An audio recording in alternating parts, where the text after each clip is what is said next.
My name is Matthew Walker. I am a professor of neuroscience and psychology at the University of California, Berkeley, and I am the author of the book, Why We Sleep. We certainly know that a lack of sleep will actually prevent your brain from being able to initially make new memories.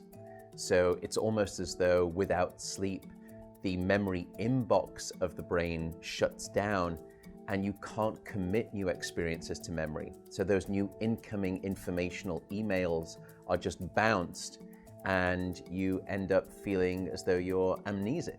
You can't essentially make and create those new memories. We also know that a lack of sleep will lead to an increased development of a toxic protein in the brain that is called beta amyloid, and that is associated with Alzheimer's disease, because it is during deep sleep at night when a sewage system within the brain actually kicks into high gear and it starts to wash away this toxic protein, beta amyloid. So if you're not getting enough sleep each and every night, more of that Alzheimer's related protein will build up. The more protein that builds up, the greater your risk of going on to develop dementia in later life. What are the effects of sleep deprivation on the body? Well, there are many different effects. Firstly, we know that sleep deprivation affects the reproductive system. We know that men who are sleeping just 5 to 6 hours a night have a level of testosterone which is that of someone 10 years their senior. So a lack of sleep will age you by almost a decade in terms of that aspect of virility and wellness. We also know that a lack of sleep impacts your immune system. So after just one night of 4 to 5 hours of sleep, there is a 70% reduction in critical anti-cancer fighting immune cells called natural killer cells. And that's the reason that we know that short sleep duration predicts your risk for developing numerous forms of cancer. And that list currently includes cancer of the bowel, cancer of the prostate, as well as cancer of the breast.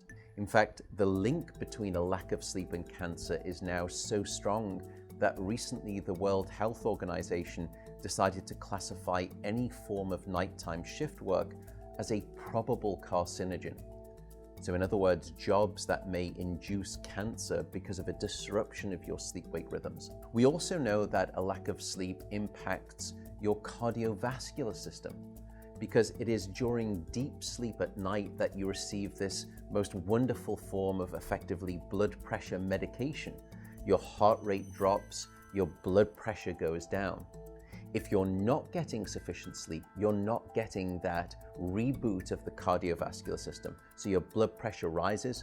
You have, if you're getting 6 hours of sleep or less, a 200% increased risk of having a fatal heart attack or a stroke in your lifetime. There is a global experiment that is performed on 1.6 billion people twice a year, and it's called daylight savings time. And we know that in the spring, when we lose 1 hour of sleep, we see a subsequent 24% increase in heart attacks the following day. Another question perhaps is, what is the recycle rate of a human being? How long can we actually last without sleep before we start to see declines in your brain function or even impairments within your body? And the answer seems to be about 16 hours of wakefulness. Once you get past 16 hours of being awake, that's when we start to see mental deterioration and physiological deterioration in the body. We know that after you've been awake for 19 or 20 hours, your mental capacity is so impaired that you would be as deficient as someone who is legally drunk behind the wheel of a car. So if you were to ask me what is the recycle rate of a human being, it does seem to be about 16 hours, and we need about 8 hours of sleep to repair the damage of wakefulness. Wakefulness essentially is low-level brain damage.